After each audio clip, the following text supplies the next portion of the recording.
Selamat malam pemirsa, jumpa lagi dengan saya Gati Kamka di NTV Tonight. Selain berita utama tadi, sejumlah berita pilihan juga akan kami hadirkan. Tanpa perlu berpanjang kata, mari kita mulai NTV Tonight. Pemirsa, Presiden terpilih Prabowo Subianto memanggil calon-calon menteri di kabinetnya ke rumahnya di Jalan Kertanegara, Jakarta Selatan. Di antara tokoh yang hadir, tidak sedikit menteri yang selama ini membantu Presiden Joko Widodo di Kabinet Indonesia Maju. Dalam sejumlah kesempatan, Prabowo mengatakan kalau pemerintahannya adalah kelanjutan dari pemerintahan sekarang.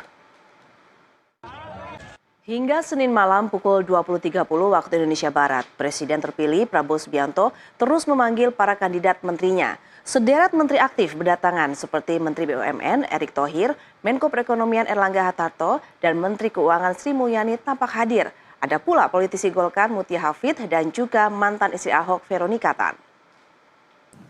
Presiden terpilih Prabowo Subianto mengaku puas karena dari para tokoh yang hadir bersedia dan mau membantunya dalam pemerintahan 5 tahun ke depan.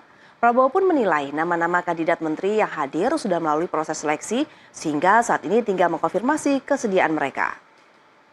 Ya, beralih ke berita terpilih lainnya pemirsa. Akibat cuaca buruk, kapal motor Salsabila yang mengangkut 32 orang penumpang serta ABK tenggelam di perairan Pulau Air, Kepulauan Seribu.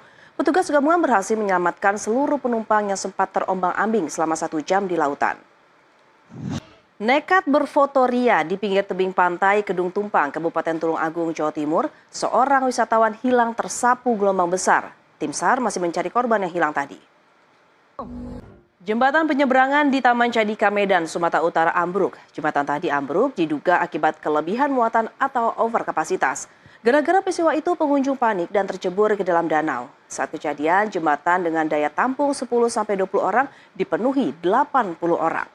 Warga Seram bagian barat Maluku menangkap buaya muara sepanjang 5 meter. Buaya itu meresahkan warga karena kerap memangsa ternak mereka. Cekcok antara anggota TNI dan seorang wanita di Kecamatan Sukamakmur, Kabupaten Bogor, Jawa Barat viral media sosial. Perselisihan tadi diduga karena truk yang dinaiki anggota TNI nyerempet minibus berwarna putih dan anggota TNI itu dinilai tidak mau bertanggung jawab. Polda Jawa Barat menangkap satu anggota komplotan spesialis pencurian ban serep truk. Selama ini komplotan tadi sering beraksi di Jalan Tol Cikopo Palimanan. Kini pelaku mendekam di Polsek Gempol, Kota Cirebon. Sementara 4 pelaku lainnya masih dicari polisi. Aksi tukang hipnotis memperdaya karyawan sebuah hotel di Kota Malang, Jawa Timur terekam CCTV. Dalam aksinya, dia menggasak perlengkapan layanan dan uang tunai hotel. Seorang pria di kawasan Pamengpek, Kabupaten Bandung, Jawa Barat melakukan aksi premanisme dengan memalak dan memukul seorang pedagang martabak. Aksi premanisme itu terekam kamera CCTV dan viral.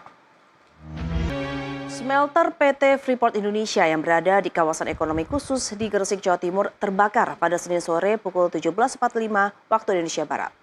Pemirsa, Timnas Indonesia mematangkan persiapan akhir jelang laga melawan Cina Selasa esok. Seluruh pemain dalam kondisi prima, terkecuali Jordi Amat dan Sandy Walsh yang mengalami cedera ringan usai menghadapi Bahrain.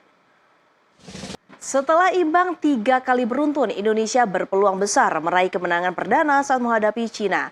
Berbekal tren positif, tim Garuda bisa menang menghadapi tim tuan rumah yang selalu kalah di 3 laga sebelumnya. Beralih ke berita mancanegara pemirsa, serangan pesawat tak berawak Hizbullah yang menghantam wilayah Israel Utara. Raungan sirine menggema di Israel Utara akibat serangan roket Hizbullah yang menewaskan 4 tentara itu. Para pasien yang dirawat di Rumah Sakit Kamal Adwan, Gaza Utara dievakuasi ke Rumah Sakit Al-Shifa di kota Gaza. Operasi pemindahan pasien ini menurut Perserikatan Bangsa-Bangsa butuh waktu hingga 12 jam. Israel melancarkan serangan yang menargetkan militan Hizbullah di pusat kota Beirut. Sementara di selatan Lebanon, 2 penjaga perdamaian PBB dari Indonesia terluka akibat tembakan tank dari Israel. Pemerintah Biden mendukung langkah Israel menarget Hizbullah, namun tak ingin melihat Lebanon berubah menjadi Gaza lain. Kembali di NTV Tonight, pemirsa, ribuan orang mendatangi Festival Cahaya Kerlap-Kelip menghiasi gedung hingga monumen yang rutin diadakan saat musim gugur di Berlin, Jerman. Festival Cahaya ini mengusung tema Celebrating Freedom yang menampilkan sebanyak 150 instalasi cahaya dari 66 seniman internasional. Musim gugur di Amerika Serikat kembali dimeriahkan dengan kontes labu. Di negara bagian Massachusetts, seorang petani menang kontes dengan labu seberat 1 ton. Wah, kira-kira segede apa ya? Yuk kita simak tayangannya berikut ini. Pemirsa, informasi tadi menjadi akhir dari jumpa kita di NTV Tonight. Saya Gati Kamka pamit undur diri, selamat beristirahat dan sampai jumpa.